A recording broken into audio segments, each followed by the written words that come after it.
Bonjour à tous. Bienvenue encore une fois pour notre webinaire Revue technique des marchés. Encore une fois, comme chaque semaine, on va faire l'analyse des sous-jacents, des actions, des indices, des devises, des matières premières avec Laurent. Donc, bonsoir Laurent aussi. Bonsoir Falco et bonsoir à toutes et à toutes et merci de nous rejoindre une fois de plus ce soir. Bon, on va commencer à mon avis. Je vais te donner tout de suite l'écran si tu veux, Laurent. Comme ça, tu Alors, peux faire une première analyse déjà. Est-ce que tu l'as? Ah voilà, là il est l'écran de Laurent. Et on va commencer avec quoi, Laurent, ce soir? eh bien Falco, ce soir nous allons commencer avec le CAC 40. Falco et moi, nous avons décidé que nous commencerions à partir de maintenant nos webinaires avec une petite revue simple sur le CAC 40. Alors bien évidemment, il y aura, en fonction de l'actualité, on sera plus ou moins exhaustif dans l'analyse du CAC. Mais avant de commencer, un petit rappel pour vous dire que ce webinaire, c'est BNP Paribas et l'AFAT conjointement qui vous l'offrent Exactement. gracieusement. Et voilà, en espérant que non seulement ils vous plaisent, ils vous intéressent, ils vous enrichissent, ils vous permettent de mieux décrypter le mouvement des marchés, et puis surtout pour vous rappeler que vous avez toute la semaine pour nous poser toutes vos questions sur les sous-jacents qui vous intéressent.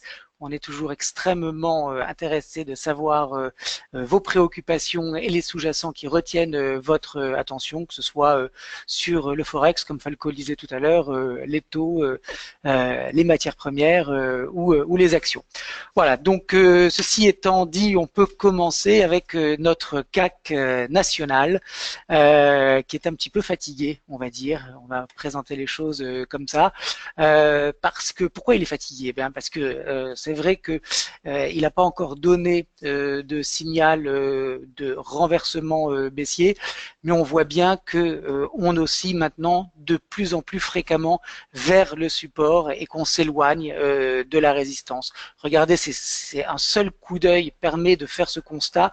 Regardez les cours sont sur la partie maintenant inférieure du rectangle et on voit que la partie supérieure, elle est laissée vide. Autrement dit, même si on n'a pas encore de pression vendeuse significative, on voit bien que on a des ventes qui se précisent et qui accentuent leur pression maintenant à environ 2/3 de la hauteur du range.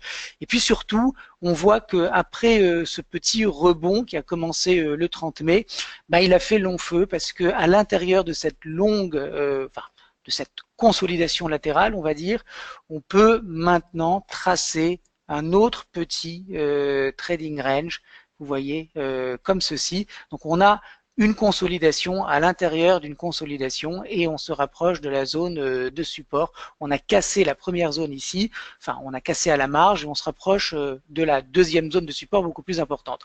Alors, ce que ça veut dire en substance, c'est qu'on n'a pas d'acheteurs qui viennent soutenir le marché et que c'est vraisemblablement parce que on est dans un moment un peu particulier où on a à la fois une réunion de la BCE demain et puis dans une moindre mesure on a les élections législatives au Royaume-Uni qui vont avoir un impact somme toute assez restreint sur les marchés européens. Mais enfin bon, c'est quand même une échéance politique importante.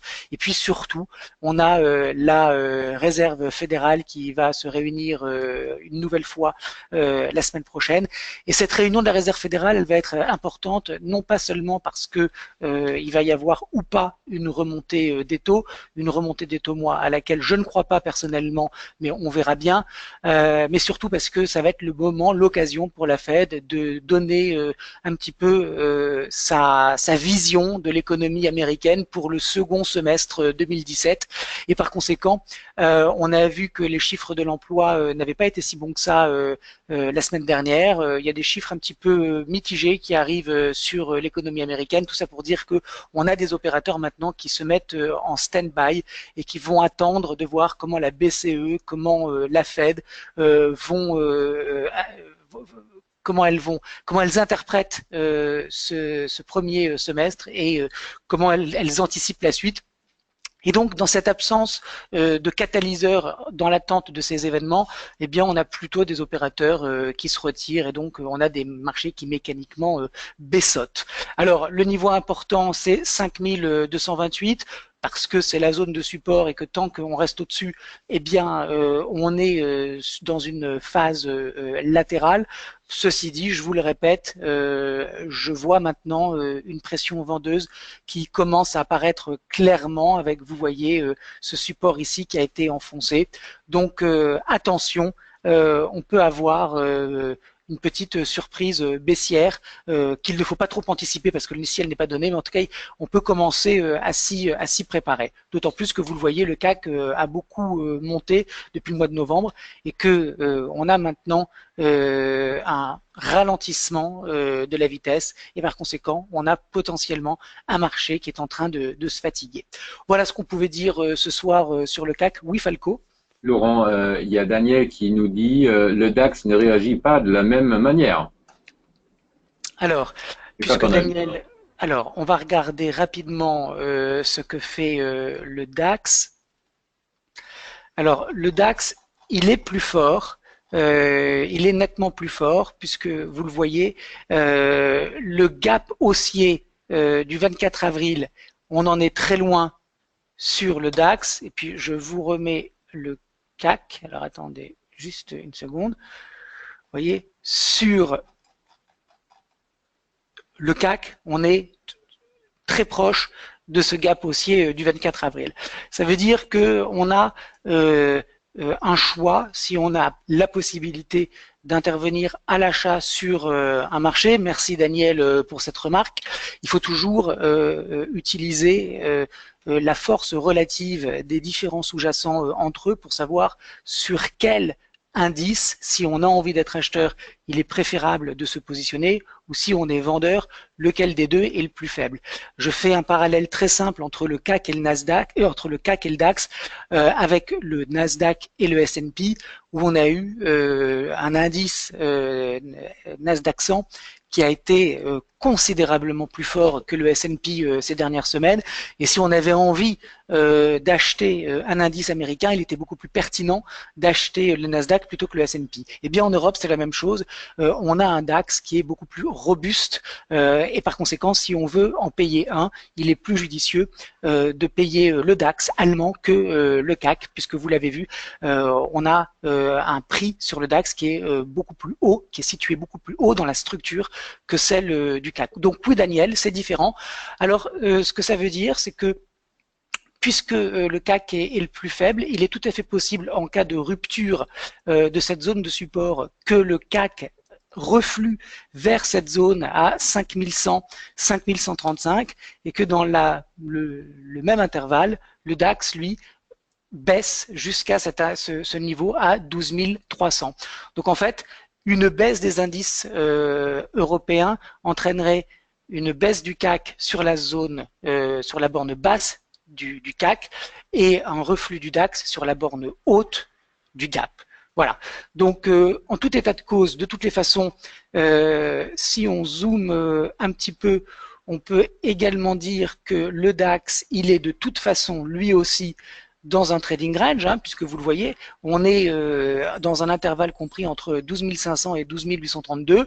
On est allé taper la résistance, il y a eu un échec du franchissement et vraisemblablement maintenant on retourne vers le bas du range. Donc de toutes les façons, on a des indices européens qui, avec leur force relative, sont de toutes les façons tous dans un trading range. Voilà, Falco. Bon. Laurent, après cette première ouverture, cette belle ouverture de ce webinaire avec les CAC 40 et un peu de DAX, on a eu évidemment des emails de votre part cette semaine encore. Il y a Daniel, le fameux Daniel qui a posé la question sur le DAX, c'est le même, qui nous a posé des questions de si on pourrait faire des analyses sur Arkema, sur Genfit et sur AXA. Très bien. Il y a aussi notre Jacqueline, qui revient quand on regarde Athos. Et on a aujourd'hui Hervé qui se pose des questions sur le pétrole. Et sa question précise, est-ce que les cours de pétrole, les cours de pétrole chutent quelles seront les conséquences demain à l'ouverture des marchés boursiers. Donc, on va dire quelque chose là-dessus, Laurent, je crois. Et après, évidemment, il y a aussi Patrick qui a envie de regarder le USD et la monnaie japonaise. Comment est-ce qu'on dit la monnaie japonaise en français, en fait? Yen. Yen, évidemment, comme toutes les autres langues. Voilà. Voilà. Donc, Alors, on va regarder ça. oui, alors Falco, on peut tout de suite parler du Brent parce que c'est la Ouais. question la plus facile. Donc Hervé nous dit les cours du Brent chutent et quelle sera la conséquence Oui. demain à l'ouverture. Eh bien, écoutez Hervé, j'ai envie de vous dire que bien malin celui qui saura répondre à cette question, parce qu'il n'y a pas de corrélation positive très forte en ce moment entre le Brent et le CAC. Alors je sais, vous voyez souvent dans les médias des spécialistes qui vous disent que si les cours du Brent baissent, les cours du CAC 40 baisseront également. Ce n'est pas totalement faux, mais ce n'est pas totalement vrai non plus. Deux choses. D'abord, il faut distinguer les marchés européens et le CAC des cours du Brent, parce que on parlait il y a une seconde du DAX. Bien, le DAX, lui, il est beaucoup moins influencé par les cours du pétrole que l'indice français. Donc déjà, le Brent sur le DAX, ça aura une incidence tout à fait limitée. Maintenant, pour répondre concrètement à Hervé, j'aimerais vous montrer deux charts qui vont vous montrer pourquoi c'est difficile de faire des raccourcis faciles entre la baisse du Brent et la baisse des marchés. Vous avez ici à l'écran le CAC 40 et je vais vous montrer ce que fait, voilà, je trace un segment vertical parce que c'est un segment qui sépare l'année 2016 de l'année 2017. Qu'est-ce qu'on peut dire sur l'année 2017 sur le CAC 40? Qu'elle est favorable, puisqu'on doit être à peu près à 8 ou 9% de hausse depuis le début de l'année. Regardez maintenant le cours du Brent. Je vais tracer la même ligne.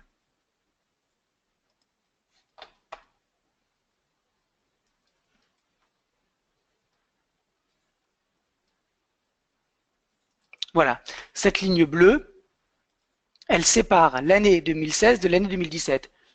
Regardez donc la droite de l'écran. Depuis 2017, depuis janvier, on a un Brent qui baisse et on a un CAC qui monte. Donc, j'ai envie de dire à Hervé que, a priori, le fait que le Brent baisse n'empêche pas le CAC 40 de monter. Est-ce que ça veut dire que parce que le Brent va continuer de baisser, le CAC va continuer de monter? Certainement pas. Les corrélations positives ou négatives sont dynamiques. Parfois, on les trouve, parfois, elles se perdent.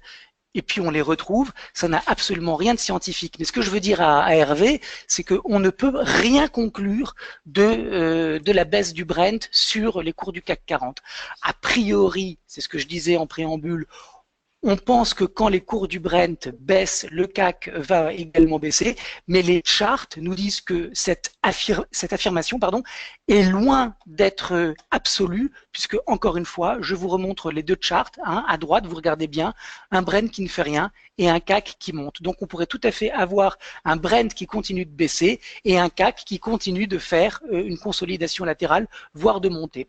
On a des opérateurs qui pensent que un Brent qui baisse, c'est bien pour les entreprises, puisque ça leur permet d'acheter cette matière première à moindre coût et ça améliore mécaniquement leur marge. Et puis, il y a une autre façon de voir les choses, c'est de penser qu'effectivement, Total, par exemple, qui est une entreprise qui compte dans le CAC 40, je crois que c'est la plus grosse capitalisation, eh bien, si le cours du baril baisse, effectivement, le cours de Total va baisser et par conséquent, ça va impacter négativement le CAC. Donc, vous voyez, il y a beaucoup d'éléments qui se contredisent, qui s'entrechoquent et je vous dis tout ça pour vous garder de faire des raccourcis rapides en vous disant le Brent va baisser, donc le CAC va baisser ou le Brent va baisser, donc le CAC va monter. On n'en sait rien, Hervé. On est dans un moment où la corrélation, elle n'est pas du tout évidente. Donc, si elle n'est pas évidente, il faut toujours se garder de surinterpréter les choses et donc pas de conclusion, Hervé, Falco, à tous sur les cours du Brent à court terme. On a de toutes les façons un Brent qui est baissier, ça c'est très clair. Je vous ai montré ici les zones de support entre 44 et 42. Donc si on va jusque là, c'est quand même pas mal hein, de baisse. On aura a priori du soutien de la part du marché ici. Maintenant, comme je vous le disais tout à l'heure, ce que va faire le CAC pendant que le Brent continue de baisser, eh bien, on n'en sait rien. Par ailleurs, on a également une petite zone, toute petite zone de support ici, sur laquelle on est en train d'arriver. On est actuellement à 48,39. Cette première zone, elle est à 46,69. Voilà. Donc vous voyez, on peut continuer de baisser, on aura peut-être un rebond de toutes les façons, et ça c'est important que vous le reteniez. Quand on est dans un marché qui, comme le Brent, est dans une phase de consolidation, c'est extrêmement difficile, voire impossible, d'anticiper les mouvements, parce que le propre d'une consolidation, qu'est-ce que c'est? C'est un moment où l'équilibre entre le rapport de force entre acheteur et vendeur est sensiblement identique. C'est pour ça que c'est une consolidation. Et donc, comme ce rapport de force, il est identique, puisqu'ils sont tous ils ont tous une force égale, eh bien, il se passe en fait le marché de l'un à l'autre, et parfois c'est sur des supports et parfois c'est n'importe où. Donc, le Brent est un marché qui est en train de baisser, mais qui est pas très intéressant parce que ça peut rebondir dès aujourd'hui, ça peut rebondir un peu plus bas, puis ça peut casser, descendre plus bas. On n'a pas beaucoup d'indications pour savoir jusqu'où peuvent descendre les cours du Brent. Voilà Falco. Donc, pas de corrélation pour le moment très forte entre Brent et CAC. Alors, on continue maintenant, Falco, avec les demandes de Daniel, puisque Daniel nous a interrogé sur Arkema. Alors, on va y aller. Alors, Arkema, je vous laisse avec moi découvrir ce chart pendant quelques secondes, parce que j'ai envie, vous aussi, que vous réfléchissiez à ce que vous êtes en train de voir, et que vous essayiez, vous aussi, de faire une analyse en fait de l'évolution des cours. La première chose qu'on peut dire sur Arkema, c'est que le marché est haussier depuis le 12 février 2016, puisque vous le voyez, on a fait encore un nouveau sommet récemment. La deuxième chose qu'on peut dire sur Arkema, c'est qu'il y a une décélération très nette, c'est-à-dire qu'on est monté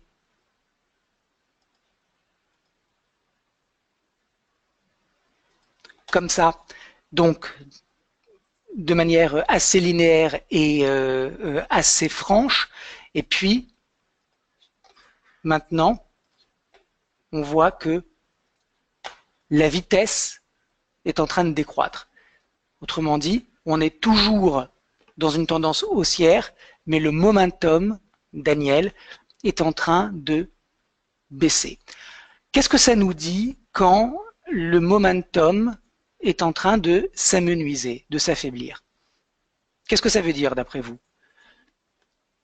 Ça veut dire que la pression vendeuse est en train d'arriver sur le marché. Autant entre février 2016 et décembre de la même année, on a un marché qui est clairement impulsif, autant depuis cette période, on est sur un marché qui patine. Comment voyons-nous qu'il patine? Eh bien parce que les cours, regardez, quand ils étaient dans cette dynamique, quand ils avançaient, ils revenaient rarement en arrière. Ici, vous voyez qu'on a fait ce sommet du 8 décembre, on a fait un pullback, on a fait un sommet marginalement plus haut, on a fait un pullback de toute l'impulsion précédente, et puis on a fait un nouveau sommet légèrement plus haut, et puis on n'arrive absolument pas à rester sur les plus hauts, on est en train de consolider. Donc, on remarque que la vitesse sur Arkema est en train de baisser. Alors, qu'est-ce que ça veut dire que la vitesse, elle est en train de baisser? Ça veut peut-être dire, on n'en est pas sûr, mais ça veut peut-être dire que ça commence à distribuer sur Arkema. Qu'est-ce que ça veut dire que ça commence à distribuer? Ça veut dire que tous ceux qui sont rentrés sur Arkema à 50 €, à 60 € et puis plus haut, 70, 80, 90, tous avec des profits différents. Ceux-là qui sont rentrés en bas, sont vraisemblablement tous déjà sortis, puisque entre 45 et 90, je vous rappelle que c'est quand même du 100% de progression. Donc, il est peu probable que tous ceux qui ont eu le courage, la perspicacité, mais surtout le courage de rentrer sur Arkema aussi bas, soient encore longs sur des prix aussi élevés. Ils ont dû sans doute sortir à 20, 30, 40% de gains. Et c'est bien légitime. Mais il y en a d'autres qui sont rentrés dans la tendance. Et puis, ceux-là, eux, ils sont peut-être potentiellement encore en position. Et puis, il y en a qui sont rentrés très tard, les retardataires, qui sont rentrés sur 80 ou 85. Et puis, eux, du coup, ils n'ont pas beaucoup de gains. Et c'est eux qui se font le plus de soucis. Et donc, on a un échange important qui est en train de se faire sur Arkema. Et c'est pour ça que ce qui se passe sur le titre depuis maintenant novembre-décembre, c'est-à-dire presque 6 mois, eh bien, c'est de la distribution, vraisemblablement. C'est-à-dire que on a encore des opérateurs qui rentrent, mais on a surtout les opérateurs qui sont rentrés dans cette tendance, qui vendent aux autres leurs titres et qui prennent leurs profits. Alors, cette séquence de distribution, elle sera avérée, c'est-à-dire confirmée, uniquement quand on cassera ce support à 86 €. Et là, pour le coup, il ne faut surtout pas anticiper ce diagnostic de distribution, parce que peut-être que c'est vrai que c'est de la distribution, mais qu'on a un consensus de long terme qui reste toujours haussier et que finalement ça ne cassera jamais 86 € et que sur ce niveau à 85-86, on aura toujours du soutien qui s'est déjà manifesté à 2 reprises et que en fait on va avoir une sorte de grand trading range, de grande phase de consolidation latérale avant une reprise de la hausse. Donc ce qui est important et intéressant de voir maintenant, c'est que fait Arkema depuis 5, 10, voire un peu plus années. Et vous le voyez, on est sur un titre qui est extrêmement fort puisqu'il y a quelques semaines, on était sur un plus haut historique.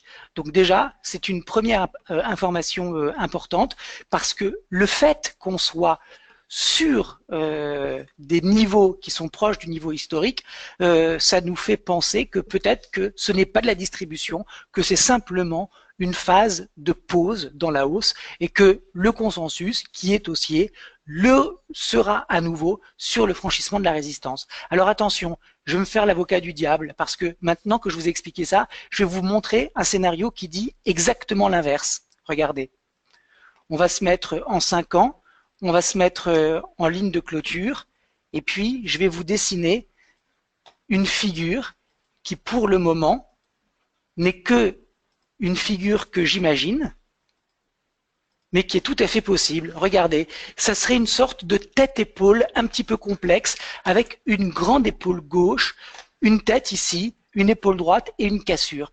Qu'est-ce que je suis en train de vous expliquer en fait? C'est excessivement difficile de savoir ce qui va se passer sur Arkema. Vous voyez qu'on a des arguments un petit peu contraires. On peut pencher, si on a un biais haussier, pour le fait sur le fait que Arkema va continuer un petit peu plus tard dans l'année sa tendance haussière. Et puis on peut se dire oui, c'est de la distribution. En fait, on voit bien que le titre patine. En fait, qu'est-ce qu'on attend? La cassure du support pour confirmer ce scénario baissier. Donc, on va arrêter les spéculations, puisque vous le voyez bien, c'est difficile de savoir ce qui va se passer. En fait, encore une fois, personne ne le sait. Moi, ce que je retiens quand même, et c'est ce qu'il va falloir mémoriser, c'est que on a fait ici une première zone de consolidation. Regardez, elle avait presque la tête, elle aussi, d'une tête-épaule. Épaule, tête, épaule, et puis, alors il y en a évidemment beaucoup qui ont crié tête-épaule, et qui se sont peut-être empressés de vendre, et puis ils ont été piégés, puisque en fait le marché n'a pas du tout fait une tête-épaule. Je vous rappelle que les têtes-épaules, pour qu'elles soient confirmées, il faut qu'on casse la ligne de coup. C'est la cassure qui valide la figure. Tant que ça n'est pas arrivé, on est sur des hypothèses de travail. Donc on a essayé de se retourner, on n'a pas réussi à le faire, et on a fait un nouveau sommet historique. Maintenant, ce sommet historique, on n'a pas réussi à le conserver, on réintègre à peu de choses près le niveau de résistance qui devient potentiellement support, et c'est là que les choses deviennent intéressantes. Parce que vous le voyez, on est potentiellement sur une zone d'achat sur Arkema. Est-ce que le fait qu'on soit potentiellement sur une zone d'achat, ça veut dire que le marché va rebondir? Pas du tout. Ce n'est pas parce qu'un support ne fonctionne plus en tant que support que l'analyse technique ne fonctionne pas. tous les supports ont vocation un jour ou l'autre à être cassés. Et toutes les résistances, de la même manière, ont vocation à être franchies. Mais qu'est-ce que ça nous dit? Ça nous dit que si effectivement, maintenant qu'on est sur une zone d'achat, on est vraiment borderline là, c'est-à-dire que il faut que le marché réagisse très vite pour conserver à court terme une dynamique haussière. C'est-à-dire il faut maintenant qu'on fasse ça. Il faut qu'on reparte sur Arkema parce qu'on est sur un niveau d'arbitrage. C'est-à-dire qu'il y a des ordres en marché qui sont des ordres d'achat et qui vont essayer de profiter de la polarité. Si on ne rebondit pas maintenant sur Arkema, alors qu'est-ce que ça veut dire maintenant? La fenêtre de tir, elle est de, bon, allez, on va dire 3-4 jours. On va se donner un petit peu de marge de manœuvre. Si on ne rebondit pas rapidement, c'est-à-dire d'ici la fin de la semaine, sur cette zone potentielle de support, ça veut dire qu'on va aller en bas. Ça veut dire qu'on va réintégrer la zone de support, qu'on va repénétrer à l'intérieur du range et que cette cassure, qu'est-ce que c'était?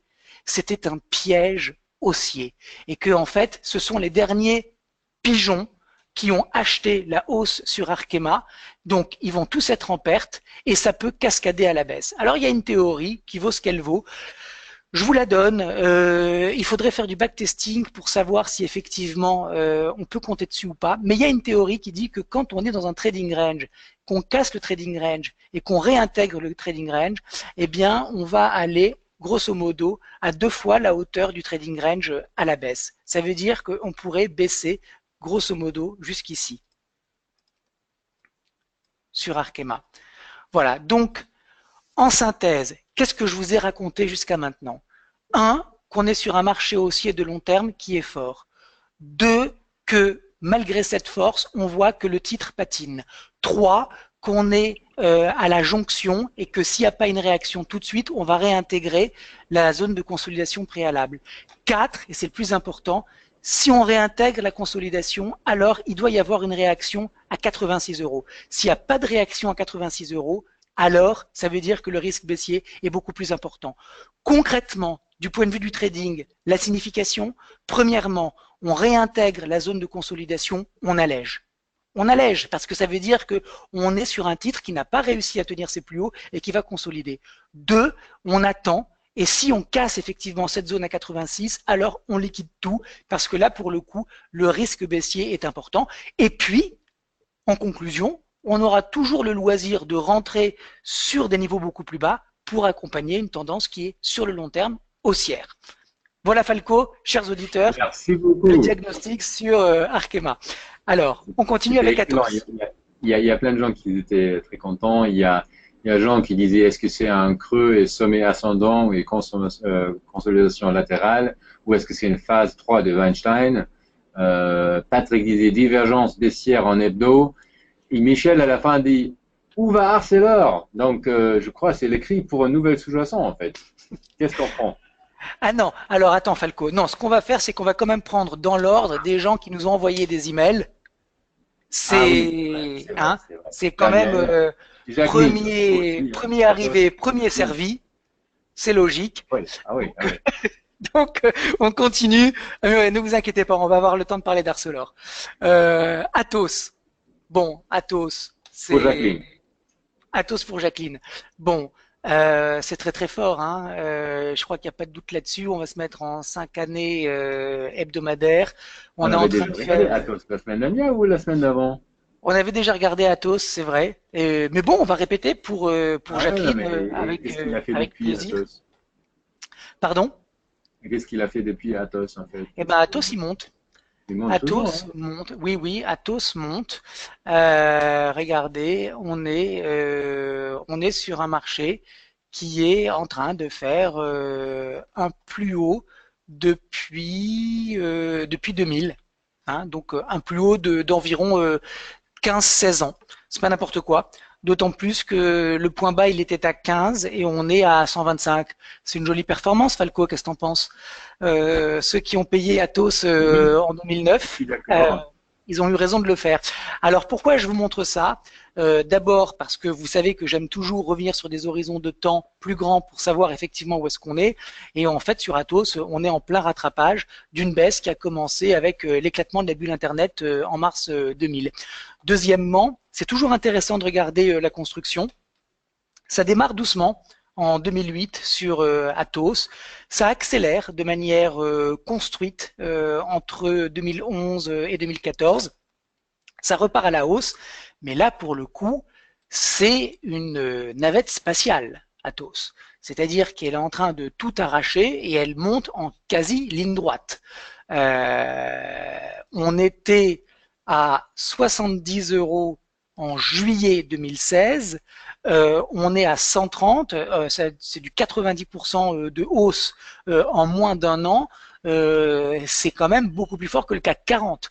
Donc ceux qui ont été positionnés sur Atos, eh bien, je n'ai qu'un mot, bravo. Vous avez vu juste, c'était effectivement un titre sur lequel il fallait se positionner. Atos, Capgemini, hein, tout ce secteur est très fort. Et pour Jacqueline, on est en train de faire un nouveau sommet.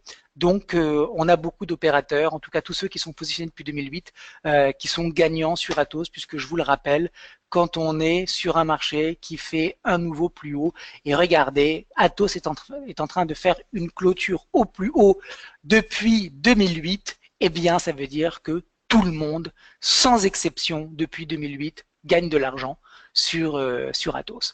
Et donc, on est sur un marché qui est extrêmement fort.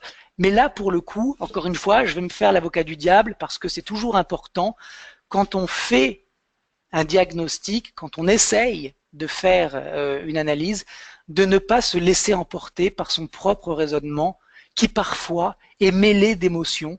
Et c'est un biais comportemental bien connu en finance, donc, qui dit que quand on est haussier sur un titre, on va chercher tous les éléments qui confirment le fait qu'on soit haussier. Ça s'appelle le biais de confirmation.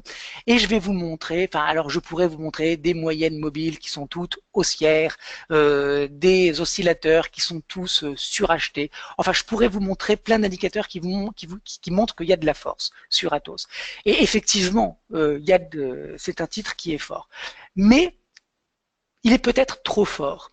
Ça veut dire que quand un titre est beaucoup monté, imaginez que vous soyez sur Atos et que vous voyez votre PEA ou votre portefeuille avec une valeur qui a pris 90% en plusieurs mois récemment et que vous disiez, oh là là, j'ai pris 30, 40, 50% sur Atos. Qu'est-ce que vous aimeriez faire sur Atos?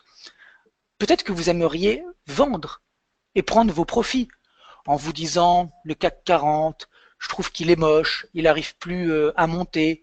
Et puis le marché, il a déjà pricé la victoire au premier tour des législatives de Emmanuel Macron. Et puis le DAX aussi, il est très fort. Et puis finalement, c'est vrai que l'économie européenne est très forte, mais est-ce que ça, on ne le sait pas déjà depuis plusieurs semaines? Puis les marchés américains, quand même, ils sont topiches. Hein. Les actions américaines, elles sont chères. Donc est-ce que finalement, l'adage sell in May and go away, vendez en mai et partez, ne serait pas justifié? J'ai quand même pris 35% sur ce marché, 40, 50. Est-ce que ça serait pas judicieux, en bon père de famille, de réaliser mes gains et de passer l'été tranquille? Ben, c'est peut-être ça que vous diriez. Il y a Jacqueline qui nous dit prendre un peu de profit, en fait. Donc, elle, a priori, ne va pas rester dedans. Alors, voilà. Donc, je vous ai fait tout ce qui pouvait passer par la tête d'un investisseur qui gagnait beaucoup d'argent sur Atos. Et puis en même temps, il y a ceux qui sont rentrés tard, il y a ceux qui sont rentrés là. Tous ceux qui sont rentrés là, ce sont eux aujourd'hui qui continuent d'être acheteurs sur Atos. C'est les retardataires. Alors quand est-ce qu'une tendance, elle s'arrête? Eh bien, si quelqu'un avait la réponse à cette question, il aurait découvert le Graal, parce qu'il saurait quand est-ce qu'il faut liquider, quand est-ce qu'il faut vendre à découvert, quand est-ce qu'il faut être contrariant. Et ça, pour le coup, je peux vous dire que c'est la quête, c'est un mirage en fait des investisseurs. On ne sait pas jusqu'où un marché peut monter, parce que vous le voyez, quand je vous remets 5 ans sur Atos, je peux vous dire que quand on était à 60 et qu'on est monté à 90, eh bien, ça faisait déjà du 50% plus de hausse, et des gens se disaient sur cette figure ici de consolidation, ouh là là là là, ça monte plus, ça patine, c'est le moment de vendre. Et puis derrière, c'est reparti à la hausse, et puis regardez comment. Hein. Donc une tendance, on ne sait jamais où est-ce qu'elle va s'arrêter. Et ce qui est également de très important à savoir, c'est que il faut un petit peu de discipline. Et tant que sur un marché, on n'a pas de figure de retournement, tant qu'on n'assiste pas à ce que tout à l'heure on a vu ensemble, c'est-à-dire une séquence de distribution qui se met en place, eh bien il faut rester dans la tendance. Parce que quand est-ce qu'on gagne de l'argent? On gagne de l'argent quand on est dans la tendance. Okay, et que tous ceux qui n'ont pas joué la tendance et qui sont sortis avant une figure de retournement, avant l'apparition d'une figure de retournement, eh bien, ils sont sortis trop tôt. Alors regardez, je vous mets au défi depuis février 2016, quand le titre s'est changé à 60 €, je vous mets au défi de me montrer une seule figure de retournement qui aurait été une fausse figure de retournement, un piège baissier, parce que ça peut arriver. Est-ce qu'il y en a eu une seule de figure de retournement? Non, il n'y en a pas eu une seule. Ça veut dire qu'avec un axiome simple qui est de dire que tant que je n'ai pas de figure de distribution qui apparaît sur mon marché, je reste positionné à la hausse, eh bien, vous gagnez de l'argent. Alors, c'est vrai qu'on peut un petit peu avoir le vertige en étant sur ce niveau, mais là encore, Atos, à moins de faire un V-top, c'est-à-dire de repartir direct à la baisse, ce qui m'étonnerait fortement, on a le temps de sortir sur Atos, parce que avant que le titre se renverse de manière significative, il va y avoir un travail. Il va y avoir un travail d'échange entre ceux qui, comme tout à l'heure, on l'expliquait, sont rentrés sur le titre il y a un certain temps et vont commencer à prendre leur profit, et les retardataires qui vont penser que le titre peut continuer de monter. Et donc, on dit que les mains fortes, c'est-à-dire les professionnels, vont vendre aux mains faibles, c'est-à-dire les amateurs. Les professionnels savent que on arrive sur des niveaux de prix qui sont un petit peu topiches, et les amateurs, eux, pensent que les arbres montent jusqu'au ciel et que par conséquent, c'est toujours le moment d'acheter. Sauf que ce processus de distribution que je suis en train de décrire, il n'a pas encore commencé. Donc, Jacqueline, vous avez le temps de sortir sur Atos. Alors, alléger une position qui a pris 100%, c'est un petit peu une parole de sagesse, et je ne peux que vous encourager, Jacqueline, à prendre vos bénéfices, j'allais dire tout ou partie. Non, justement, pas tout. 15, 20, 25, 33, allez, 50% de votre position. Mais dans la mesure où on fait un nouveau sommet, dans la mesure où on n'a pas de figure de retournement, alors on a le temps de voir le marché commencer à patiner. Si je mets un RSI, je pense qu'on va avoir une petite divergence baissière. Et c'est pas du tout comme Arkema en fait. Hein. Ça, il n'y a pas de distribution, ça monte. Non, c'est d'ailleurs très intéressant de regarder ces deux valeurs l'une derrière l'autre, parce que sur Atos, on ne voit pas de fatigue. On voit encore beaucoup de convictions acheteuses. Ouais. Et j'étais en train de vous dire, il va y avoir une petite divergence baissière sur le RSI, même pas. Regardez, on n'est même pas en divergence baissière. C'est-à-dire qu'entre ce sommet et celui-ci, il n'y a même pas de divergence baissière sur le RSI. Donc, il n'y a même pas de signe avant-coureur de fatigue. Alors maintenant, je vais vous donner une règle qui est très importante, dont il faudrait que vous vous souveniez sur le RSI. Le RSI, tout le monde connaît la règle de la divergence baissière, c'est-à-dire que le prix fait un nouveau sommet et le RSI, lui, fait une divergence baissière. Quand le RSI fait une divergence baissière, ça veut dire que le RSI ne fait pas un nouveau sommet, contrairement au prix. Ça ne veut en aucun cas dire un RSI qui diverge négativement que le marché va se retourner. Ça veut simplement dire que la moyenne des gains à la hausse est inférieure à la moyenne des baisses. Donc, ça veut bien dire qu'il y a une fatigue qui rentrent sur le marché. Mais tout à l'heure, souvenez-vous de ce que je vous disais sur Arkema. Cette fatigue, ça peut simplement être comme un coureur, un marathonien qui aurait fait une longue distance, qui a besoin de s'arrêter un petit peu pour reprendre son souffle avant de recommencer à courir. C'est pas du tout parce que le marché va s'arrêter de grimper qu'il va forcément se retourner. Il peut faire une pause avant de repartir à la baisse. Donc, pourquoi je vous dis ça? Oui, attends, Falco, juste une seconde avant que j'oublie mon idée. Quand on est sur un RSI qui ne fait pas de divergence baissière, cela signifie que il y a de très fortes chances pour que le marché fasse derrière un nouveau sommet et que ce nouveau sommet, s'il a une divergence baissière, ça sera peut-être le dernier sommet de court terme. Je répète, tant que le RSI ne fait pas de divergence baissière comme sur Atos, cela signifie que vraisemblablement on va avoir derrière un nouveau sommet.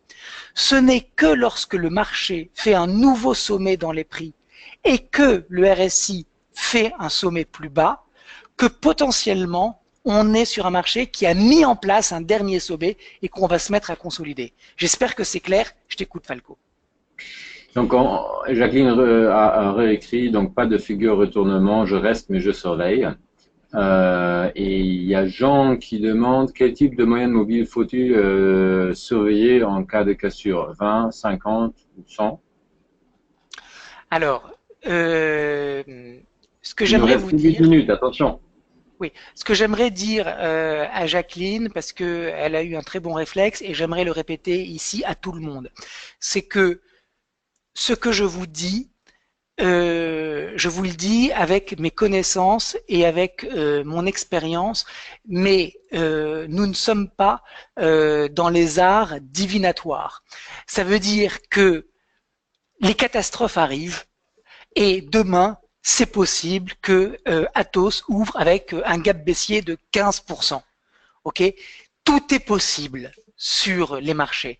Donc, je vous donne des informations pour vous aider à réfléchir, mais en aucun cas, ni moi, ni Falco, ni la BNP, ni la FAT ne vous dit ce que vous devez faire. Vous êtes seul responsable de votre portefeuille et même si je vous dis il n'y a pas de figure de retournement, vous pouvez penser à juste titre, j'ai pris 60% sur Atos, merci beaucoup, mais je prends mes gains et je cherche autre chose. Et vous auriez raison. Donc c'est très important que vous sachiez que ce soit moi, mais que ce soit n'importe qui sur les marchés, que personne ne connaît l'évolution future des cours et que les désastres arrivent. Croyez-moi, j'en ai vu des désastres. Donc, quand Jacqueline dit qu'elle va surveiller, qu'elle va prendre une partie, elle a raison parce que tant que vous n'avez pas pris vos gains, les gains ne vous appartiennent pas. Ça ne sert à rien de fantasmer sur 60% de gains virtuels en position ouverte. Tant que vous n'avez pas fermé, l'argent ne vous appartient pas. L'argent est sur le marché et donc tout peut arriver. Donc, je pense que je ne retire pas tout ce que j'ai dit sur l'analyse d'Atos, mais ce n'est que de l'analyse. Ne faites pas dire à un analyste technique, ni à l'analyse technique en général, ce qu'elle ne peut pas vous promettre. Ce que l'analyste technique peut vous dire, c'est pas de figure de retournement, des moyennes mobiles qui montent de manière ultra parallèle toutes les deux, ce qui veut dire qu'il n'y en a pas une, il n'y a pas la plus rapide qui se rapproche de la plus lente, donc il y a un momentum de folie. Le RSI ne fait pas de divergence, donc il n'y a que de la force du point de vue des acheteurs. Donc on a des éléments concrets qui nous font penser que du point de vue des probabilités, les chances d'un retournement sont infimes. Mais il faut toujours raisonner en termes de probabilité quand on est sur les marchés et jamais en certitude. Il n'y a jamais de certitude. Donc voilà. Il y a Jacques qui propose un bon stop à moins 5% devrait aider Jacqueline, ou un stop glissant même. Alors regardez, moi sur Atos, j'ai mis 2 niveaux de stop. Mais encore une fois, ces niveaux de stop, ce sont des niveaux de court terme.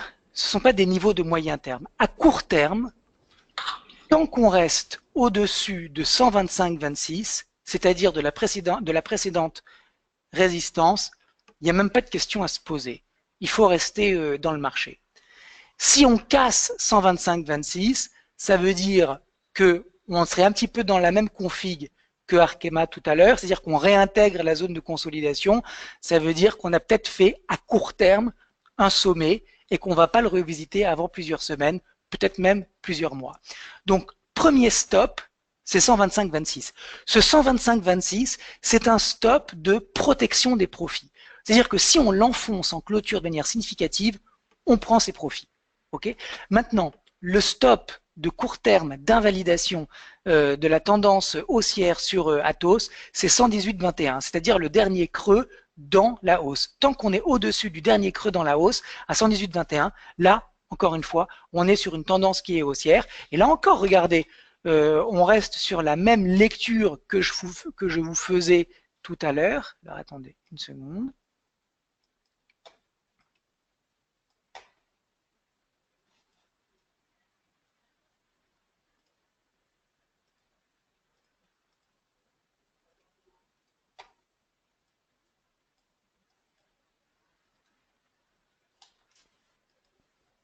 Ok? Ça veut dire que peut-être que Atos est en train de faire son dernier plus haut pour les prochains mois. Et peut-être que dès demain matin, on va commencer à mettre en place une figure de retournement en tête-épaule. Mais ça, on ne peut pas le savoir à l'avance. Il n'y a aucun moyen de le savoir à l'avance. Donc, il faut laisser le marché nous communiquer ce qu'il a à nous dire et rester dans la tendance le plus longtemps possible. Et tant qu'on ne voit pas des moyennes mobiles qui se rapprochent et qui croisent, tant qu'on ne voit pas des indicateurs techniques qui nous montrent une fatigue sous-jacente avec des divergences baissières, tant qu'on ne voit pas des figures de retournement baissière, il faut être discipliné.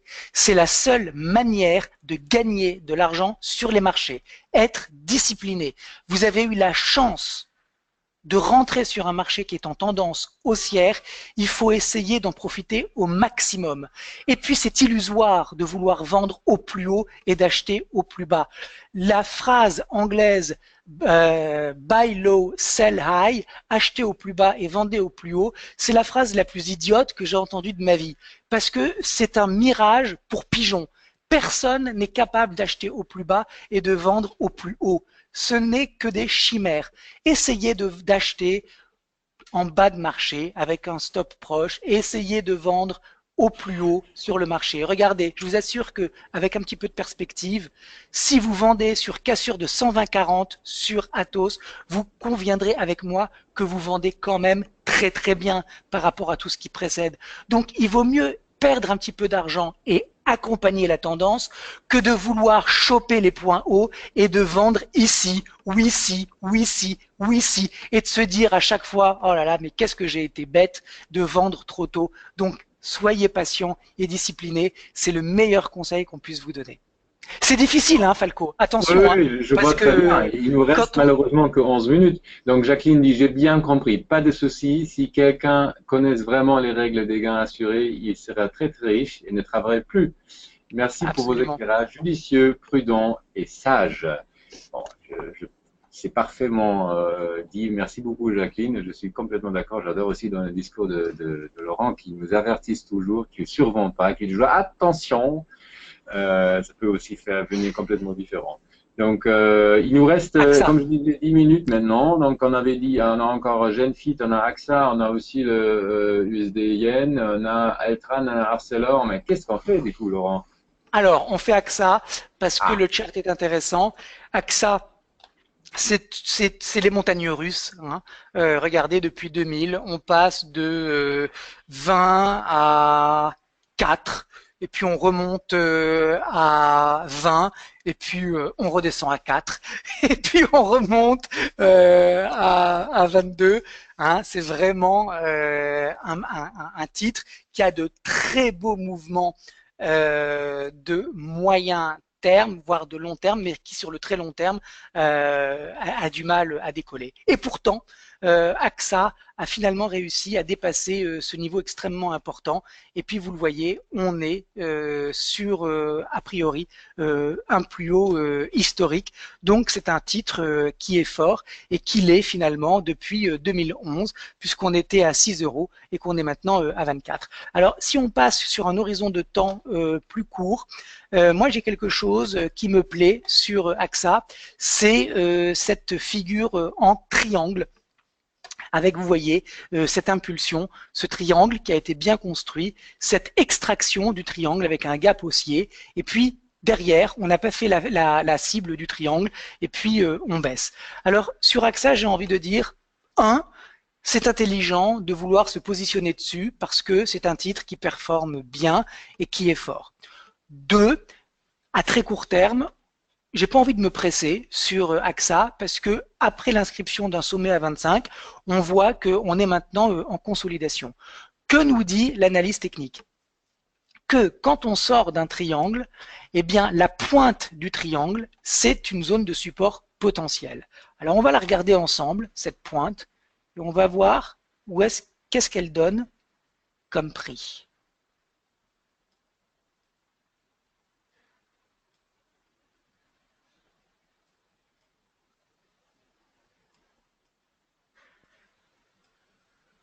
Voilà. Donc, grosso modo, ça veut dire que AXA peut baisser jusqu'à 22,53 avant de remonter. Hein, c'est ça que ça veut dire. Par conséquent, moi, je ne serais pas pressé de vouloir rentrer long sur AXA. Il y a une première zone de support ici à 23 euros. C'est la borne haute du gap haussier. Mais attention, quand cette borne haute du gap haussier a donné lieu à un rebond, on n'est pas tellement monté fort et puis on rebaisse. Donc, casser cette borne haute ne serait pas surprenant.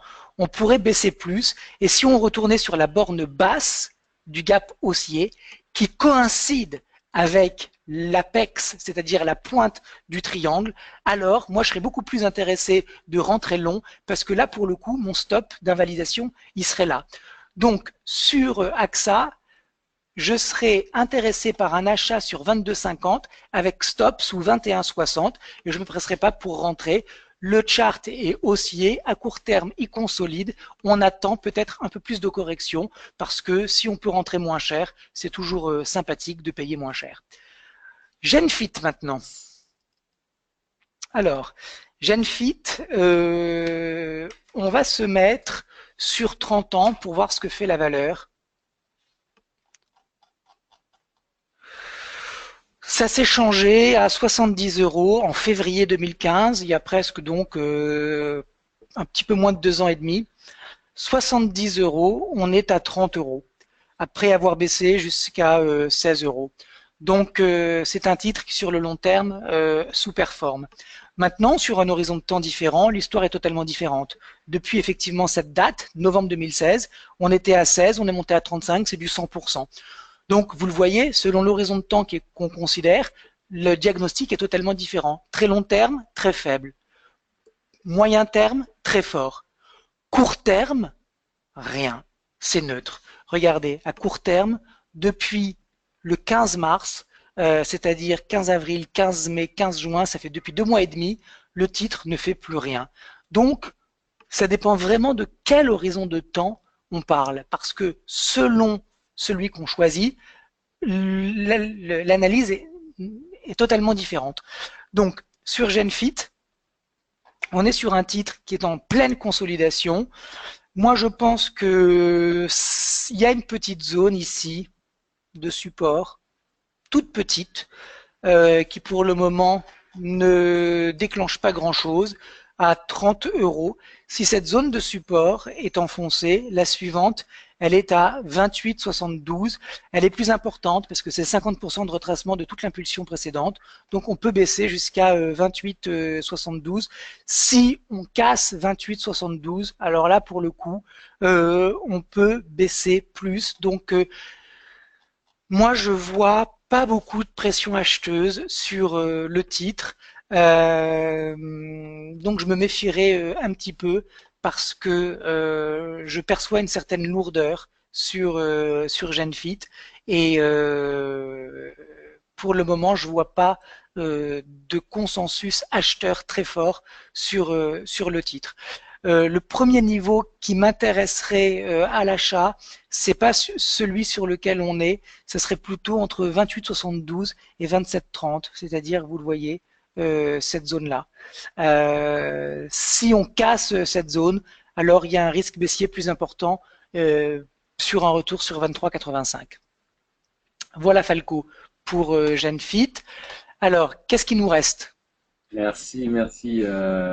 Déjà, il nous reste 4 minutes, pas 4 semaines. Donc, on a fait AXA, non? Gentil. Oui, oui. Arkema, Atos et Arkema, absolument. Il nous reste voilà, le USD Yen. Et sinon, on peut faire aussi Altran Projac. C'est comme qu'est-ce qui est plus intéressant? Ben, écoute, on va aller voir le dollar yen parce que c'est pas souvent qu'on fait des devises. Ouais. Alors, Très bien. dollar yen.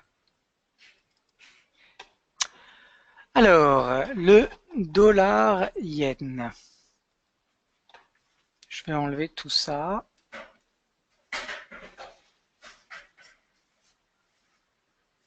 Voilà.